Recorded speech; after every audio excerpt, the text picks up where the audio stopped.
Hello everyone, welcome to Vidyashree academy. I hope you are doing well. आप सभी को गणतंत्र दिवस की हार्दिक शुभकामनाएं। आज हम पढ़ने वाले हैं एमपी पटवारी एग्ज़ाम में साइंस आनी है। इसके अलावा एमपीपीएससी, एसएससी जीडी और अन्य एग्ज़ाम जिनमें भी साइंस पूछी जाती है उसके लिए ये सीरीज़ काफ़ी महत्वपूर्ण है। चलिए डिस्कस करते हैं। फर्स्ट क्वेश्चन है, कार्य का मात्रक क्या है? कार्य का मात्रक है जूल। देखिए इसमें मैंने ऑप्शन नहीं रखे हैं क्योंकि ये बहुत सारे क्वेश्चंस हैं और अगर हम एक एक क्वेश्चन के 4 ऑप्शन रखेंगे तो काफ़ी बड़ा हो जाएगा। हमें ये फैक्चुअल पॉइंट है बस याद करने हैं। कार्य का मात्रक क्या है? जूल है। प्रकाश वर्ष किसकी इकाई है? तो जो प्रकाश वर्ष है ये दूरी की इकाई है और ये प्रश्न काफ़ी एग्जाम में पूछा जा चुका है। बल किसकी एसआई यूनिट है? तो जो बल होती है वो न्यूटन की यूनिट होती है। बल की एसआई यूनिट क्या होती है? न्यूटन होती है। और न्यूटन ने जो ग्रेविटेशनल फोर्स है उसके बारे में बताया था और न्यूटन के जो गति के सिद्धांत हैं वो भी दिए थे। पारसेक किसकी इकाई है? पारसेक दूरी की इकाई है। याद रखना है आपको कि पारसेक दूरी की इकाई है। और अभी हमने क्या पढ़ा था? जो प्रकाश वर्ष है, प्रकाश वर्ष में क्या मापा जाता है? तो ये भी दूरी मापी जाती है। ल्यूमेन किसका मात्रक है? तो ल्यूमेन ज्योति फ्लक्स का मात्रक है। ये सारे जो क्वेश्चंस हैं वो मात्रक से रिलेटेड हैं। फिजिक्स का ये फर्स्ट चैप्टर ही होता है। कैंडेला किसकी इकाई है? तो कैंडेला ज्योति तीव्रता की इकाई है। ऊर्जा का एसआई मात्रक क्या है? जूल है। चुंबकीय क्षेत्र को किस में मापा जाता है? तो जो टेस्ला यूनिट होती है उसमें क्या है? चुंबकीय क्षेत्र को मापा जाता है। हर्ट्ज, हर्ट्ज में जो तरंग की आवृत्ति होती है उसे हर्ट्ज में मापते हैं और ये एक साइंटिस्ट का नाम था, उन्हीं के नाम पर हर्ट्ज नाम पड़ा था। तो ये सारे यूनिट वाले क्वेश्चन है। ये पीडीएफ मैं आपको प्रोवाइड कर दूंगी डिस्क्रिप्शन बॉक्स में, आप वहाँ से भी डाउनलोड करके पढ़ सकते हैं। और किस तरीके के क्वेश्चन पूछे जाते हैं? जैसे ये प्रश्न काफ़ी कॉमन है कि एक लड़की झूले में बैठी स्थिति में झूला झूल रही है। उस लड़की के खड़े होने पर जो दोलन का आवर्तकाल है वो क्या होगा? आपको ऑप्शन मिलेंगे, कम हो जाएगा, बढ़ जाएगा, स्थिर रहेगा या कोई बदलाव नहीं होगा। तो आंसर होगा कम हो जाएगा। अगर कोई लड़की झूला झूल रही है और अगर वहाँ पर उस लड़की के खड़े होने पर जो दोलन का आवर्तकाल है वो कम हो जाएगा। यदि किसी चलती हुई वस्तु के वेग को दुगना कर दिया जाए तो उसकी जो गतिज ऊर्जा है वो कितनी हो जाएगी? 4 ऊर्जा हो जाएगी। आपने 1/2 mv² वाला रूल पढ़ा होगा।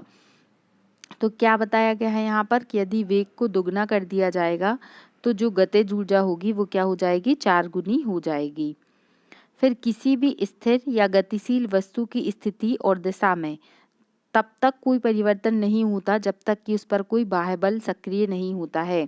तो आपने न्यूटन की गति का प्रथम नियम पढ़ा होगा। उसमें क्या बोला जाता है कि किसी भी वस्तु में जब तक कोई चेंजेस नहीं होता जब तक कि उस पर कोई एक्सटर्नल फोर्स नहीं लगाया जाता है। और जो तृतीय नियम है वो क्या बोलता है? थर्ड लॉ ऑफ न्यूटन बोलता है कि हर एक क्रिया के बराबर विपरीत प्रतिक्रिया होती है। तो ये वाला नियम तो हमारी डेली लाइफ में भी यूज होता है। जल में तैरना न्यूटन के किस किस नियम के कारण संभव हुआ है? तो आपने वैसे एक आर्किमिडीज का प्रिंसिपल भी पढ़ा होगा और यहाँ पर बात की जा रही है न्यूटन के तीसरे नियम की। न्यूटन का पहला नियम, इसका अन्य नाम क्या है? तो इसे जड़त्व का नियम भी कहा जाता है। रॉकेट किस सिद्धांत पर कार्य करता है? तो न्यूटन के थर्ड लॉ पर रॉकेट का सिद्धांत कार्य करता है। ये बहुत ही महत्वपूर्ण प्रश्न है, बहुत सारे एग्जाम में ये क्वेश्चंस पूछे गए हैं। यदि हम भूमध्य रेखा से ध्रुवों की ओर जाते हैं तो जो जी है, जी मतलब जो ग्रेविटेशनल फोर्स है उसका मान क्या होगा? ऑप्शन मिलेंगे, बढ़ेगा, घटेगा या कोई फर्क नहीं पड़ेगा। आंसर होगा बढ़ेगा। यदि हम इक्वेटर से ध्रुव की ओर मतलब पोलर की ओर जाते हैं तो क्या होगा? पोल की ओर जाते हैं तो जो जी का मान है वो क्या होता है? बढ़ता जाता है। पहाड़ी पर चढ़ता हुआ व्यक्ति आगे की ओर झुक जाता है क्योंकि क्या होता है? यदि कोई व्यक्ति पहाड़ी पर चढ़ रहा है तो आपने ये चीज़ महसूस भी की होगी कि हम थोड़ा आगे की ओर झुककर चलते हैं, जिससे क्या होता है? स्थायित्व जो होता है वो बढ़ जाता है। तो इस तरीके के एग्जाम्पल वाले क्वेश्चन आपसे पूछे जाते हैं कि यदि आप बस में बैठे हैं, बस अचानक रुकती है तो हम किस ओर मुड़ जाते हैं, झुक जाते हैं। तो ये सारे रूल्स पर बेस्ड क्वेश्चंस होते हैं जो पूछे जाते हैं। एक झील में तैरने वाली इस्पात की नाव द्वारा स्थापित पानी का भार कितना होगा? तो उस भार के बराबर होगा जो झील के पानी की सतह के नीचे है। और जो तैराकी है, तैराकी में कौन सा नियम लागू होता है? तो न्यूटन के थर्ड लॉ के अलावा जो आर्किमिडीज का प्रिंसिपल है वो भी लागू होता है। एक नदी में चलता हुआ जहाज समुद्र में आता है तो जहाज का स्तर थोड़ा ऊपर उठ जाता है, मतलब जो जहाज का स्तर होता है वो ऊपर की ओर उठ जाता है।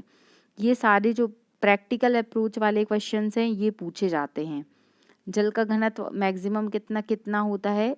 जल का घनत्व अधिकतम होता है 4 डिग्री सेल्सियस पर। वस्तु की मात्रा बदलने पर क्या अपरिवर्तित रहता है? ये मोस्ट इम्पॉर्टेंट प्रश्न है। एसएससी में कई बार ये क्वेश्चन आया हुआ है कि यदि वस्तु की मात्रा में बदलने पर जो आयतन जो डेंसिटी होती है उसमें क्या होता है? कोई परिवर्तन नहीं होता है। बादल किस कारण वायुमंडल में तैरते रहते हैं? क्योंकि उनकी लो डेंसिटी होती है। अगर आप बर्फ पर स्केटिंग करते हैं तो दाब बढ़ाने पर जो होता है बर्फ का गलनांक क्या होता है? कम हो जाता है। इसी के कारण क्या है, बर्फ पर स्केटिंग कर सकते हैं, नहीं तो हम उस पर फिसल जाएंगे। यदि पृथ्वी का द्रव्यमान वही रहे और त्रिज्या 1% कम हो जाए तो पृथ्वी तल पर जी का मान क्या होगा? तो ये 2% बढ़ जाएगा। ये न्यूटन के नियम को, इसके जितने भी क्वेश्चन बन सकते हैं आप इसको सॉल्व कर लीजिएगा, क्योंकि एक क्वेश्चन तो यहाँ से पूछा ही जाएगा। साबुन के बुलबुले के अंदर का दाब वायुमंडलीय दाब से क्या होता है? कम होता है, अधिक होता है? तो याद रखिएगा जो साबुन का बुलबुला होता है उसके जो अंदर का दाब होता है वो वायुमंडलीय दाब से क्या होता है? अधिक होता है। और जो साबुन से गंदे कपड़े साफ क्यों निकल जाते हैं, इस पर कौन सा सिद्धांत कार्य करता है? तो पृष्ठ तनाव, जो सरफेस टेंशन होता है उसके कारण ऐसा होता है। दलदली सड़कों पर अक्सर हम फिसल जाते हैं या फिर हम कोई व्हीकल ले जा रहे हैं तो उस पे भी फिसलन अधिक होती है, क्योंकि जो घर्षण होता है उसकी कमी हो जाती है। बैरोमीटर का अचानक नीचे गिरना किस बात को इंडिकेट करता है? देखिए इसमें 3 क्वेश्चन पूछे जाते हैं कि बैरोमीटर अगर क्या है, अचानक से उसका जो वैल्यू है वो गिर रहा है, इसका मतलब है कि कोई आंधी या तूफान आने वाला है। अगर धीरे धीरे गिरता है तो क्या होती है, ये आपको कमेंट बॉक्स में लिखकर बताना है। हाइड्रोजन से भरा रबड़ का गुब्बारा वायु में ऊपर फेंके जाने पर फट जाता है, ऐसा क्यों होता है? ये सब प्रेशर के कारण होता है, क्योंकि जो वायु दाब होता है वो कम हो जाता है। और जो गुब्बारे होते हैं उनमें कौन सी गैस भरी होती है, ये भी आपको कमेंट बॉक्स में लिखकर बताना है। सूर्य पर ऊर्जा का निर्माण किस तरीके से होता है? तो नाभ की संलयन के द्वारा होता है। देखिए ये वाला फैक्ट मैंने आपको पहले भी बताया था। 2 प्रोसेस होती हैं, एक होती है नाभिकीय संलयन और एक होती है नाभिकीय विखंडन। जो संलयन का मतलब क्या होता है? फिजन, मतलब जुड़ना। जब 2 छोटे छोटे अणु मिलके एक बड़ा परमाणु बनाएंगे, जब 2 परमाणु मिलके एक बड़ा अणु बनाएंगे तो क्या होगा? नाभिकीय संलयन होगा। और जब एक बड़ा परमाणु जो है वो टूटकर छोटा छोटा खंड बनाएगा तो ये क्या होगा? विखंडन होगा।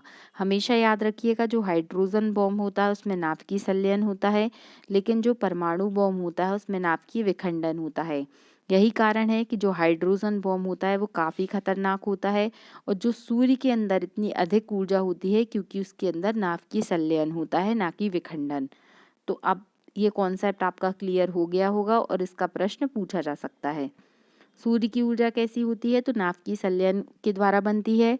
डायनेमो डायनेमो किसको किस में परिवर्तित करता है? तो ये जो यांत्रिक ऊर्जा को विद्युत ऊर्जा में। आप याद कर लीजिएगा कि मैकेनिकल एनर्जी जो होती है उसको क्या करती है? इलेक्ट्रिकल एनर्जी में कन्वर्ट करता है डायनेमो। रबर वाले गद्दे पर बैठने पर उसका आकार परिवर्तित होता है, तो उसमें क्या उपस्थित होता है? क्योंकि स्थितिज ऊर्जा रहती है जिसके कारण क्या होता है? बदलाव होता है, वो दब जाता है। जब एक वस्तु की गति दुगनी होती है तो उसकी गतिज ऊर्जा क्या होगी? चौगुनी हो जाएगी। ये हम पहले डिस्कस कर चुके हैं। 1/2 mv² से आप इसे सॉल्व कर सकते हैं। फिर स्वचालित वाहनों में द्रव चालित ब्रेकों का इस्तेमाल का नियम, कौन सा नियम चलता है? जो स्वचालित मतलब जो ऑटोमेटिक वाले ब्रेक जिनमें ब्रेक होते हैं उनमें कौन सा नियम लागू होता है? तो उनमें पास्कल का नियम लागू होता है।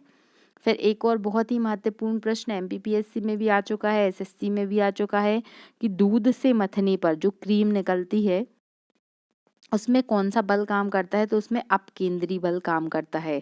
और जो वॉशिंग मशीन से कपड़े साफ करते हैं तो वो किस प्रिंसिपल पर बेस्ड होते हैं, तो वो भी अपकेंद्रण पर बेस्ड होते हैं। एक अपकेंद्री होता है और एक जो होता है वो अभिकेंद्री होता है। इनमें बेसिक डिफरेंस होता है, आपको ये पता होना चाहिए कि ये किस तरीके से काम करते हैं। पृथ्वी तल पर किस न्यूनतम वेग से प्रक्षेपित किए जाने पर कोई रॉकेट पृथ्वी के गुरुत्वाकर्षण को पार करके अंतरिक्ष में चली जाती है, तो ये होता है 11.2 किलोमीटर पर सेकंड। अगर आप इस इतनी दूरी पर, अगर मान लीजिए आप कोई गेंद फेंकते हैं या कुछ रॉकेट जाता है और इतनी दूरी से अधिक पे जाएगा तो फिर वो वापस अंतरिक्ष में ही चला जाएगा, वापस नहीं आएगा। इसलिए जो रॉकेट लॉन्च होते हैं वो किस मंडल में होते हैं, तो वो वायुमंडल में होते हैं, इसको भी आप याद रखिएगा। भूस्तर उपग्रह का आवर्तकाल कितना होता है, तो वो 24 घंटे का होता है। यदि किसी पिंड को पृथ्वी से 11.2 किलोमीटर प्रति सेकंड से अधिक वेग पर फेंका जाएगा तो वो क्या होगा, कभी भी पृथ्वी पर वापस नहीं आएगा। ये कुछ महत्वपूर्ण प्रश्न थे। इस तरीके के साइंस के बहुत सारे क्वेश्चन हैं। हम इसे अलग अलग सीरीज़ में पढ़ेंगे क्योंकि काफ़ी बड़ा हो जाएगा फिर वीडियो, और फिर आपको इतने सारे फैक्ट एक साथ याद करने में भी दिक्कत हो सकती है। तो पढ़ते रहिएगा, इसको रिवाइज करिएगा। अगर आपको वीडियो अच्छा लगता है तो please like share and subscribe. Thank you so much. पढ़ते रहिए, खुश रहिए। जय हिंद, जय भारत।